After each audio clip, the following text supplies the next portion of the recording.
Continuación tenemos la ponencia que será esbozada por el profesor Ronald Sanabria Villamizar, docente de la Universidad Libre de Cúcuta, que se denominará el control judicial al allanamiento de cargos cuando no existe un mínimo de prueba.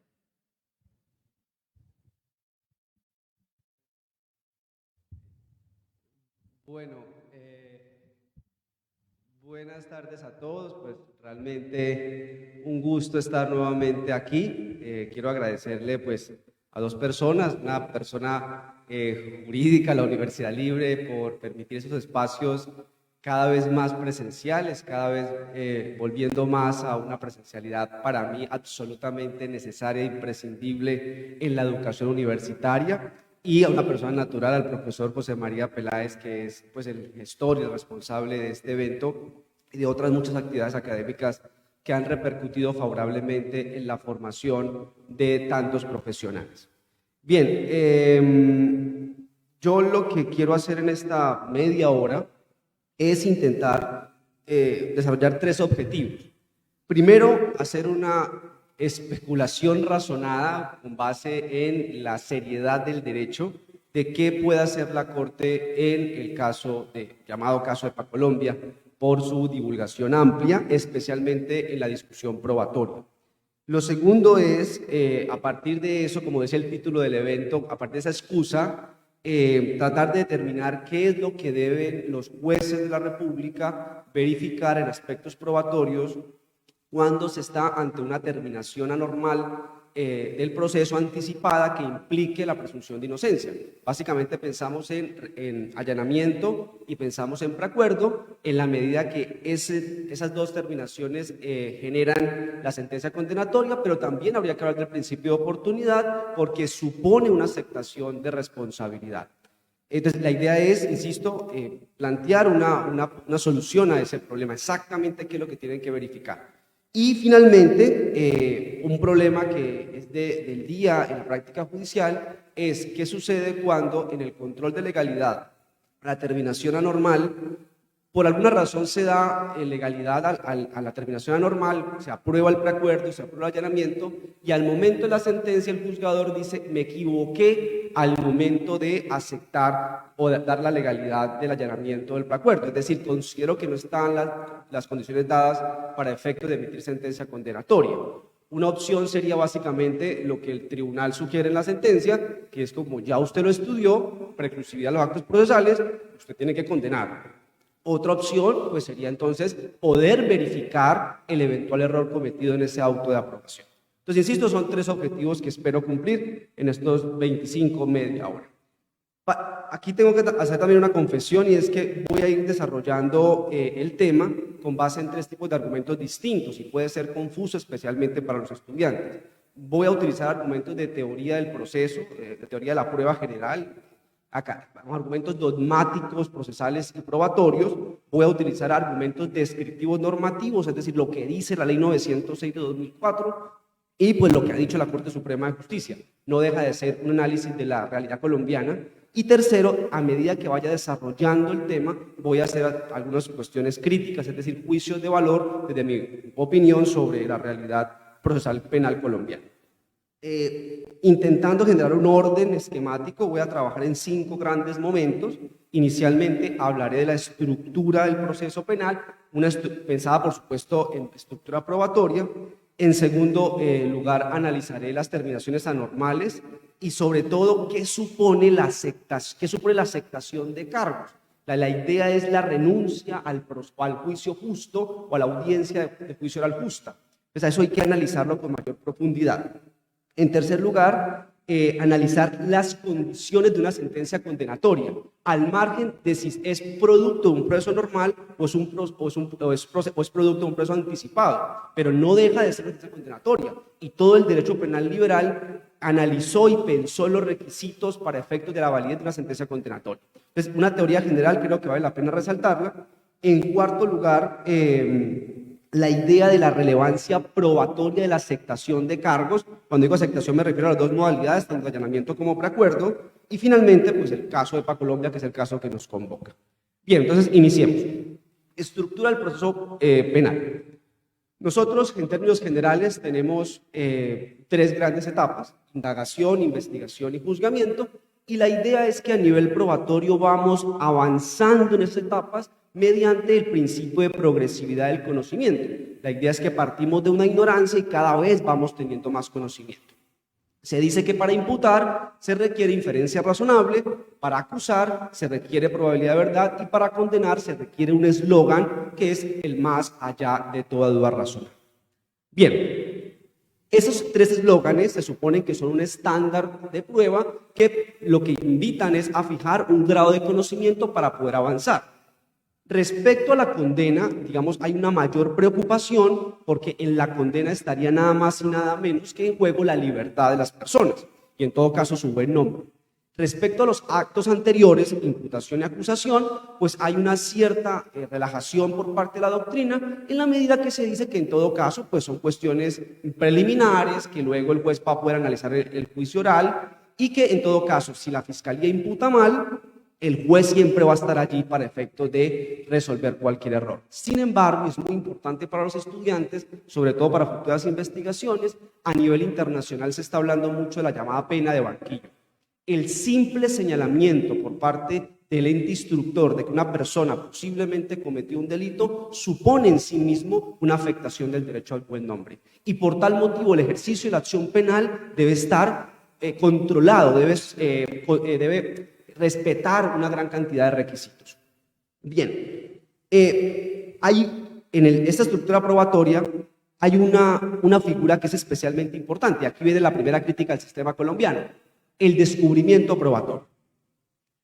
El descubrimiento probatorio, los autores estadounidenses dicen que es la base estructural del proceso penal estadounidense. Consiste en un acto de finalización de los actos de investigación. Cuando la fiscalía descubre, se supone que ya no puede investigar más, que dice hasta acá llegamos nuestra investigación, y el descubrimiento probatorio es la entrega de los resultados de los actos de investigación. ¿La entrega a quién? Pues a la defensa.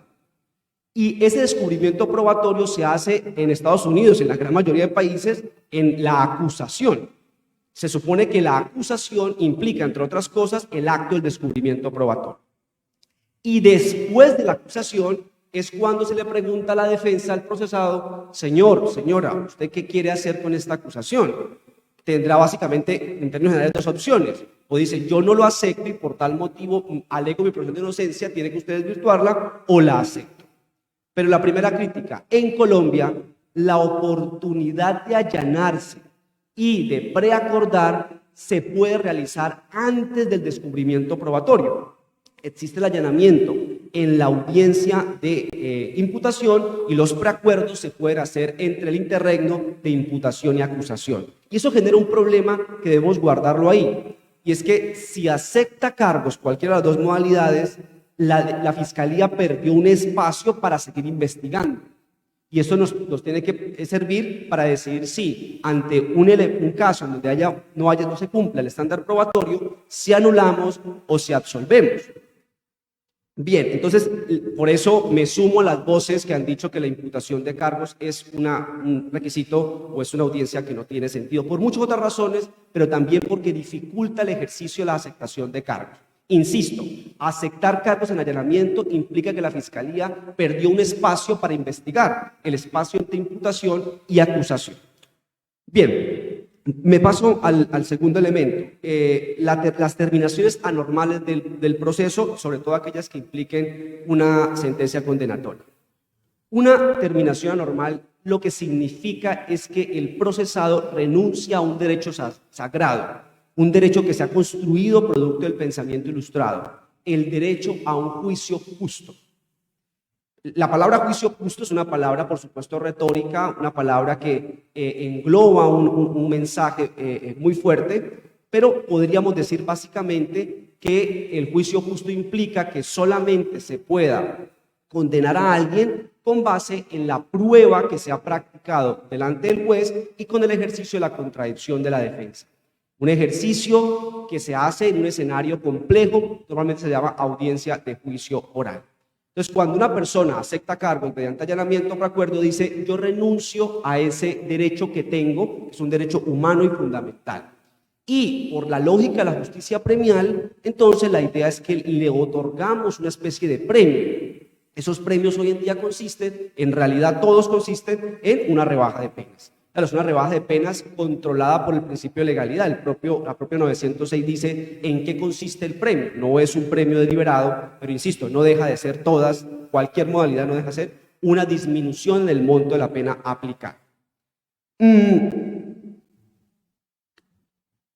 Claro, aunque se renuncia al derecho al juicio justo, eso no quiere decir que se renuncia a otras garantías. No quiere decir que se renuncia a las condiciones de validez de la sentencia condenatoria. Y aquí nos pasamos entonces a la tercera fase de mi charla. ¿Cuáles son las condiciones de una sentencia condenatoria? Válidas, digamos, que hace que una sentencia condenatoria sea correctamente emitida. Hoy en día, los buenos libros de derecho procesal penal parten de una premisa. Una sentencia condenatoria penal tiene como presupuesto una acusación. La garantía del principio acusatorio exige que cualquier sistema democrático tenga previamente a la sentencia condenatoria una acusación. Requisito 1. Y a partir de ahí uno discute ¿y qué debe tener una acusación? ¿Cuáles son las condiciones de una acusación? Las condiciones de una acusación pueden ser de dos tipos, las formales y las materiales. ¿Cuál es la formal hoy en día que hay unanimidad entre todos los profesores? Que la acusación debe generarse, debe plantearse por una institución, por una persona distinta a la que va a estudiar la acusación.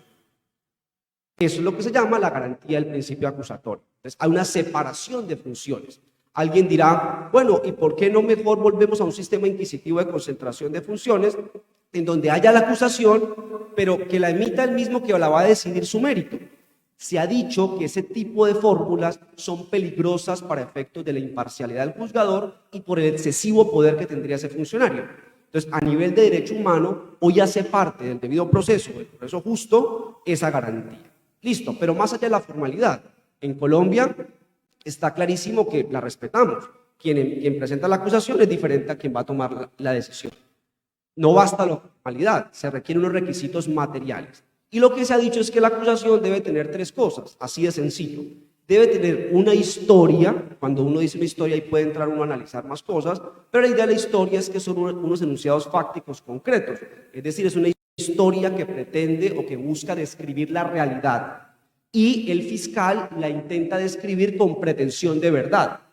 Esas palabras que utiliza al momento de contar la historia, según él, reflejan, describen lo que en algún momento sucedió. ¿Listo? La historia no es suficiente. Es necesario que la Fiscalía plantee una adecuación jurídica relevante penalmente, que es lo que se llama calificación jurídica de la historia planteada. Es necesario que la Fiscalía cuente o diga que para ella qué tipo de delito se está configurando con la historia. Y aquí algo muy importante. La acusación también tiene un tercer elemento, que a veces lo olvidamos, que es el elemento probatorio. Una acusación supone un descubrimiento probatorio, un acto en donde la Fiscalía le dice a la persona, esto es lo que tengo en su contra, y tome una decisión acerca de esto que estoy presentando. Bien,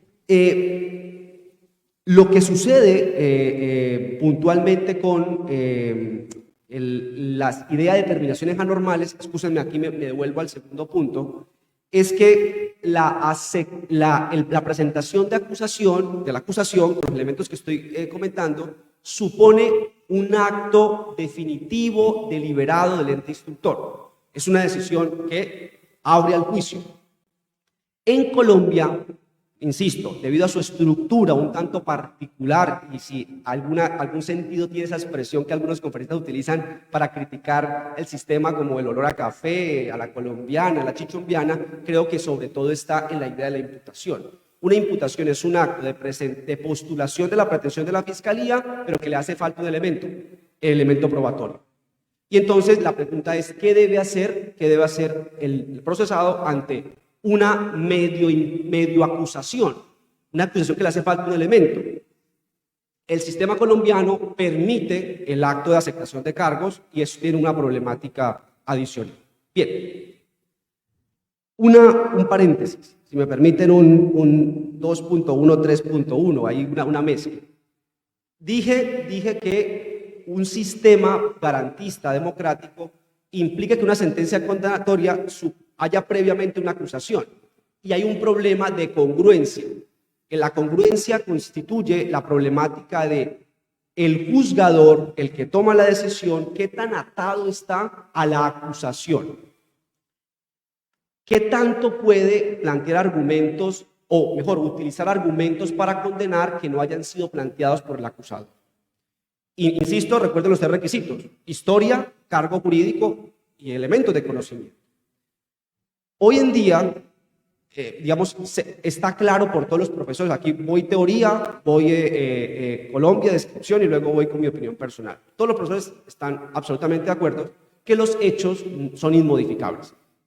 Digamos que los hechos constituyen un punto definitivo del juicio oral, de la garantía de juicio justo.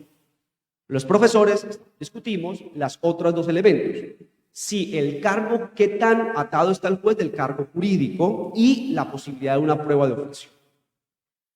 Ahí hay argumentos, que cada discusión sería una conferencia independiente. Yo básicamente digo, en prueba de oficio nosotros en Colombia no haya discusión, porque el legislador, la Corte Constitucional, dijo que el juzgador no podría introducir una prueba de oficio para efectos de analizar la prueba de los hechos al momento de analizar la responsabilidad penal. Digamos, prueba de oficio, entonces, o mejor, prueba, está bajo una lógica estricta. El juez no se puede apartar de los elementos de conocimiento planteados por la Fiscalía. Sobre los cargos jurídicos, pues allá hay un margen de movilidad o de discrecionalidad que la Corte ha ido cada vez ampliando más. La Corte hoy ha llegado al estado de cosas de decir que siempre y cuando el marco fáctico no sea alterado, pues el juzgador tiene una maniobrabilidad de calificación jurídica en cualquier delito planteado por el Código Penal. Y aquí, por supuesto, una crítica muy fuerte. Muy fuerte. Ese acto de una libertad de maniobrabilidad de calificación jurídica al momento de condenar es un acto muy peligroso, porque cada vez que se hace se está lesionando, en algunos casos de forma más intensa que en otras, pero creo que en todos, el derecho de defensa. Recuerden, sobre todo, insisto, los estudiantes que están presentes y los que me están viendo, que la lógica del proceso penal democrático es que a una sentencia condenatoria presida una acusación. ¿Para qué? Para que haya un espacio de derecho de defensa. Y por tal motivo, si hay modificación de la calificación jurídica, puede haberse afecto. Bien, perfecto. Ahora me paso al tema grueso, al tema complejo, y fue el tema que, conversando en privado con el profesor José María, dijimos, bueno, vamos a trabajarlo, y es la relevancia jurídica de la aceptación de cargos. La relevancia jurídica probatoria de la aceptación de cargos. ¿Qué tenemos hoy en día? Hoy en día tenemos a una Corte Suprema de Justicia ya construida, porque es una línea muy repetida, una línea de pensamiento, al margen de si es precedente o no es mi intención evaluar ese tema en este momento, pero en todo caso la Corte, a partir de un artículo, el artículo 327 del Código Procesal Penal, ha construido la teoría del mínimo de prueba. Ese artículo está en el capítulo relacionado con el principio de oportunidad. El artículo lo que dice es que para efectos de evaluar el principio de oportunidad y preacuerdos, dice el artículo literalmente, y preacuerdos, es necesario que haya un mínimo de pruebas sobre la inferencia razonable, la comisión del delito y la responsabilidad penal del procesado. Entonces, ¿la Corte qué ha dicho? Ha dicho, mire, sencillo, cuando hay una aceptación de cargos, insisto en la palabra transversal, pues lo que se requiere es evaluar que exista un mínimo de prueba, a veces lo llama mínimo de evidencia, lo utiliza indistintamente, y si se cumple, entonces se cumpliría el requisito. Recuerden que este requisito de la sentencia condenatoria se cumpliría uno, la prueba para poder condenar. Pero uno se pregunta, ¿qué es un mínimo de prueba? Si ya de por sí la discusión de qué es el más allá de lo razonable es abierta, pues la Corte nos pone otro problema, que es el mínimo de evidencia o el mínimo de prueba.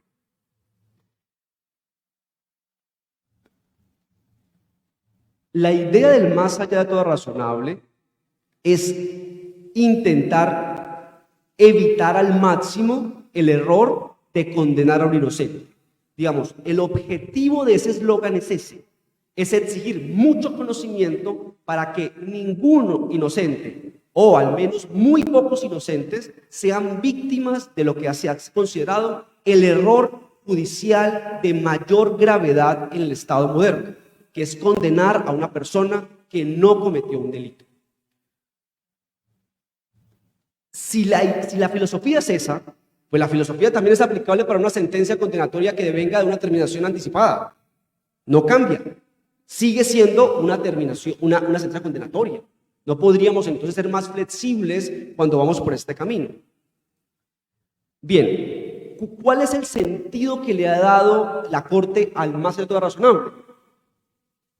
También implicaría varias cosas, pero podríamos decir que la Corte ha dicho que una vez el juez se siente a analizar los elementos probatorios que hay en el caso, él no pueda inferir razonablemente ninguna otra hipótesis distinta a la de la acusación que sea compatible con la inocencia. Repito, sobre todo para los estudiantes, sé que los abogados esto lo sabemos claramente, pero para los estudiantes es necesario repetirlo. Un conjunto de pruebas cumple ese estándar probatorio cuando del conjunto de pruebas solamente se puede inferir una hipótesis que cumpla el mérito para poder condenar, la hipótesis de la acusación. Si de ese conjunto probatorio se infiere otra hipótesis razonable que sea compatible con la absolución, entonces absolvamos.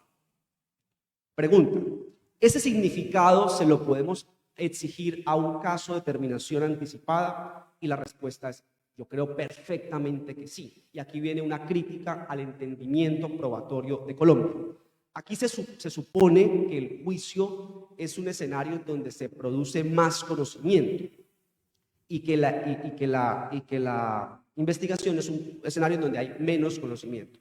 No necesariamente. La idea del juicio no es solo producir más conocimiento, sino es respetar unas garantías que no son epistemológicas, como la contradicción, como la confrontación, como la inmediación. Esas garantías no tienen un alcance netamente epistemológico, son garantías de carácter liberal que tienen otra fundamentación. Eso quiere decir entonces que un conjunto de evidencias de la etapa de indagación o la investigación pueden tener la fuerza probatoria epistemológicamente hablando para cumplir el estándar de mandato razonable. No es un no absoluto como la Corte pareciera plantear para inventarse el mínimo de evidencia. Ahora, el punto crucial. Profesor Ronald, ¿sirve para algo a nivel probatorio el hecho que el procesado haya aceptado los hechos? Habrían tres opciones. Primera opción, eso es una confesión. Segunda opción, eso no tiene valor probatorio, ninguno. Y tercera opción, tiene un valor probatorio en sana crítica como si fuera básicamente una declaración por parte de un sujeto que se valora como si fuera un testimonio. Descarto las primeras dos, me quedo con la tercera, explico rápidamente las razones. Primero, la confesión tiene como característica universal que hace plena prueba de un hecho. Es decir, basta con la confesión para que el juzgador deba dar por probado el hecho. Eso es así en todas las legislaciones. No creo, y ese no es el mensaje, que baste con el acto de aceptar cargos para emitir una sentencia condenatoria. Creo que un caso en donde solamente haya la aceptación de cargos es un caso en donde no se puede condenar a un sujeto así haya aceptado cargos. Es decir, se requiere más que la aceptación. Segunda opción, no tiene ningún valor probatorio. Yo diría que esa posición no tiene razón de ser, porque cuando la persona acepta cargos, se supone que lo hace bajo unas condiciones de asesoría de un abogado, libre de vicios, del consentimiento, etcétera. De tal manera que no hay razón para negarle cualquier valor probatorio. Y en todo caso, la sana crítica y la libertad probatoria, que es la reina que establece la estructura probatoria, pues es coherente con esa posición, es incoherente, perdón, con la posición de restarle cualquier valor probatorio. La opción realmente es la tercera. En la aceptación del procesado sí tiene valor probatorio, como si fuera una declaración más, y el juez tiene que analizar la demás evidencia para concluir si se cumple o no el estándar probatorio. El mínimo de evidencia es un eslogan que me parece a mí no es apropiado. La Corte debería quitar esa expresión y mantener la lógica de todo el sistema, que se requiere más allá de todo razonable para poder condenar. Bien, finalizo, ya me están sacando el semáforo, con la conclusión de mi intervención. Le pediría por favor a las personas encargadas del tema técnico que en este momento coloquen el video, porque no podemos pronunciarnos sobre un caso si no mostramos la prueba reina, perdónenme la expresión, del caso.